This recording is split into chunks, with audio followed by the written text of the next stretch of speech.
Yo, foreigner, you crazy for this one. Yeah, they think I'm jab riding when I'm left hooking. Fiends say they love me cause they know I keep that sack moving. Sad to say, but this the life that I have grew in. I had to hustle, skipping class, man, I was true in. I can flip some packs and teach you how to do it. This the real deal. Better watch your back cause people will kill. Kill Bill, kill switch on the Glock. Yeah, this the real. And people spin around them blocks just like a Ferris wheel. But that's enough of that.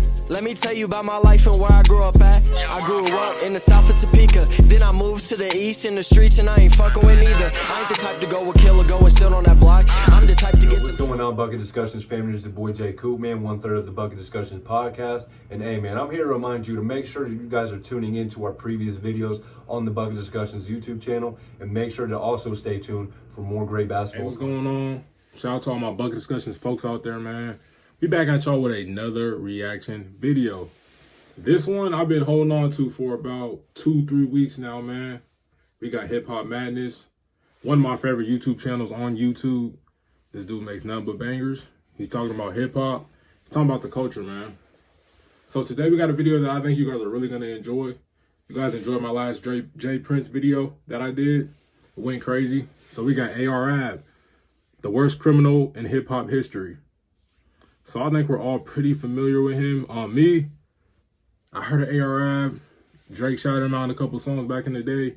But like, I'm not gonna sit here and say I've been bumping and been listening to the dude, because I haven't. But I heard the name before, and he's supposed to be some type of, you know, real tough type of street dude, man. So let's just hop into the video and see what my guy's talking about today, man. Let's hop into it right now. Brought to you by the Rich Wallet. Stay tuned to find out more. OVA's Records, King of Ed. I got my own record company. I signed myself. Check this out. There's $500,000 on the table, man. This is $500,000 on the table. I don't have no goals. And real quick, man, snitching is a real big topic, especially in today's day and age. Obviously, we all grew up hearing snitches get stitches. Don't snitch, don't tattletale. Nobody ever wanted to be labeled that, man. But I'm starting to see, like, and snitching is a street rule. And I'm starting to see the street rules that people try to live by that are not even in the streets are super flawed, man. And like that way of thinking is just, it's really idiotic, man. Like, I think about this all the time. Somebody would rather do life in jail. And I'm not saying snitching is okay. Because if you do the crime, I feel like you should be out there. You should do the time. You shouldn't be out there snitching on the people you're doing the crime with, man. But like, just the mindset that a lot of people have, and it's usually people from the black community. I'm going to keep it a bean. Like, you rather snitch to be labeled as a real, you know, a real dude, tough guy, whatever the case may be. And you'd rather sit behind some bars, leave your family out here abandoned, just so when you come home, folks can say, oh, you real. That shit doesn't make any sense to me. I'm just gonna keep it a bean, man. But that's just my thoughts. Snitching's a big deal. People always talking about it. You know, we had 6ix9ine. We have Gunna. A lot of people talking about it right now. My issue with the snitching rule, man, is that people really don't. They're not fair when it comes to the rule. You feel me? Like, it's more so we pick and choose who we want to. Oh, he snitched. T.I., I snitched on the dead man. I love T.I. T.I. is one of my favorite rappers. He actually was my first favorite rapper. T.I. is that guy, man. I call him my uncle, even though I never met the man in my life. But like, he came out and said straight up, I snitched on the dead man. And for you real tough street dudes, that snitching is snitching, right? I ain't hear nobody, I ain't hear no rappers, I ain't hear nobody say nothing about T.I. Boosie's the only one that really applies the rule to everybody. But when it's 6ix9ine, somebody that a lot of people don't like, people like to bully, oh, he's a snitch, he's a snitch. And it drives me crazy when we got folks that are not anywhere close to the street life using the term snitch. You're a snitch. Stop it, man. We ain't in the streets, man. This is real life. But I've been rambling, man. Let's get straight back to the video. I've never had a boss in my life. And listen, y'all know who he is. The notorious Skinny Me. And guess what? That's what I like about Skinny Me music, man. Skinny Me will go through a situation, and guess what? It's going to be in the song. He's going to make a song about it the same day. So that's why I feel so much. I know it. When he said I killed the and I did. All right, real quick pause, man. Comment down below. How do y'all feel about self-snitching? It's one thing when your partner, man, or when your friend snitches on you, but how do you feel about self-snitching. We often see a lot of rappers do it, man. Comment down below. Seen him do it. When he say somebody trying to drop on me, not wrestling me for the gun. Man. And I seen him do it. I know he did it for a fact. I went to war with the most dangerous people in my neighborhood. I went to their block, and we came to their block, and there was 6 of us. We was going to murder everybody on the corner. I didn't know one of my friends was on the corner, and we fired on the corner. And guess who's on the corner? One of my friends. Turn the camera that way. No British Bros was on that corner. Facts. What happened, No British Bros? Man, let's let this shit fly. Since its inception, Talk to me, hip hop madness. Hip hop has always been blurry. Often, rappers will conjure up tales from a treacherous past to illustrate not just how far they've come, but every potential hazard they had to avoid on the come up. And depending on if you're an older rapper like Jay-Z or a younger artist such as 21 Savage, these stories can vary wildly. But no matter the case, the general perception is that anything you talk about in your raps happened in the past. Because if you were still actively partaking in illegal activity, it'd be pretty dumb to alert the cops. Particularly when your life as a rapper means that there's more eyeballs on you than ever before, right? Well, while this is common sense to most, there's a subset of hip-hop where keeping it real goes wrong. Very wrong. And in recent years, far too many rappers have been a little too honest on their tracks. In essence, making them hip-hop's dumbest criminals. And while one man stands above all as hip-hop's dumbest criminal, let's first touch on some others who found themselves jammed up due to their own lack of foresight. Real quick before he gets into that, man, I'm sitting here thinking, and I'm thinking back to an interview I just watched today, man. Troy Ave, he was on Math Hoffa's about a rapper. He has a podcast called My Expert Opinion where he just has everybody come on there, man. A lot of people that are important to the culture come on there, man. They just chop it up. It's like a barbershop type setting. And he's sitting on there talking about it, and he said the loudest dude is never the toughest dude. It's always the one that's sitting back quiet. Now, we do got some nuts in hip-hop, I'm not going to lie to you, but to sit there and put the whole operation on the song, like Bobby Shmurda, for instance, he got everybody locked up off of one of his hit songs, bro. I'm thinking back on it, bro. We was in middle school hitting the shmoney like these. Hey. He over here getting everybody locked up off that song, man. But, yeah. Let's get back into it. You could argue that it might have been chalked up to youthful naivety. There's no denying that Tay-K did himself no favors before he was captured. After being placed on house arrest over a robbery gone wrong that saw a man lose his life, Tay-K decided to go on the run and release one of hip-hop's hardest tracks, all while cutting off his electronic ankle tag.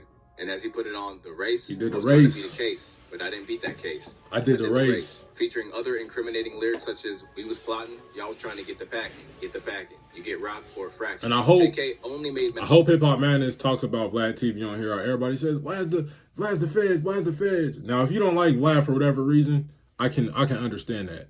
There's a lot of stuff that I see from Vlad, like, damn, he does have a crazy big ego, man. Like, he kind of does talk too much sometimes. But to say he's the feds, to say he's a snitch, to say he gets people locked up is idiotic, bro. If you're a rapper and you go on Vlad TV, something that's going to get posted on YouTube for everyone to see, and you're talking about crimes that you did, hey, bro, that's on you. Now, Vlad does ask some police type of questions, but that's Vlad. That's Vlad's MO. He's trying to get the wildest type of stories, get the wildest headlines. It's up to you to answer it or not answer it. So you can't get mad at Vlad TV, man. But we are in a culture where people are followers. They don't think for themselves, and they don't use any type of logic. Worse when he tweeted, this house arrest. All right, hopefully that's the last pause Have to catch me on for hook. a little eventually while. Tracked down in New Jersey after a prolonged period on the run. It was soon revealed that he That man killed look crazy. another man while evading cops, and after excerpts from The Race were used as evidence, he was given 55 years in prison. Another artist who self-snitched while actively doing dirt on the streets was YNW Melly, with hits such as Murder on My Mind and Mixed Personalities Bangers. alongside I Kanye ain't West. gonna hold. It was Murder on My Mind, which recounted the story of killing a former friend in cold blood that would seal his future. A year on from its release, Melly and a friend staged a drive-by shooting of their two friends and fellow YNW members, with the belief being that Melly was the man behind the trigger. As if that wasn't enough, he didn't exactly move without a trace, and the attempted cover-up was covered with his own fingerprints. It looked like YNW Melly might be, because they said that Melly's phone pinpointed to Shout out around Act, the man. area where the vehicle was traveling when it so-called got shot up. The ballistics of the quote-unquote shooting show that all the shots came from Melly's position in the car. They have surveillance footage basically showing Melly getting to that car in that same position. They also have the ballistics from the quote-unquote drive-by.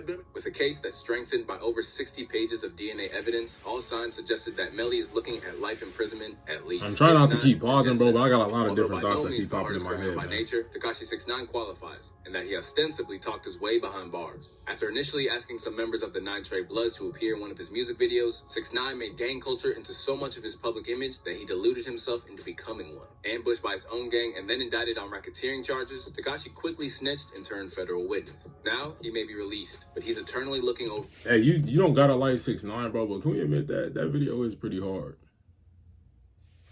Hey, that's just my opinion.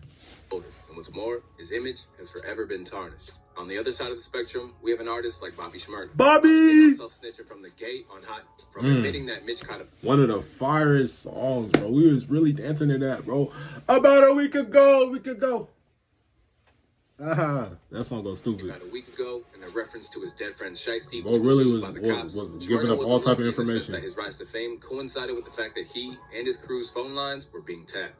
Combined with his lyrics, the feds built a robust case, and Bobby found himself serving a 7-year bid. But where Tekashi was vilified, Bobby kept it honorable and thus kept his credibility. In fact, he cemented himself in the culture's good graces when he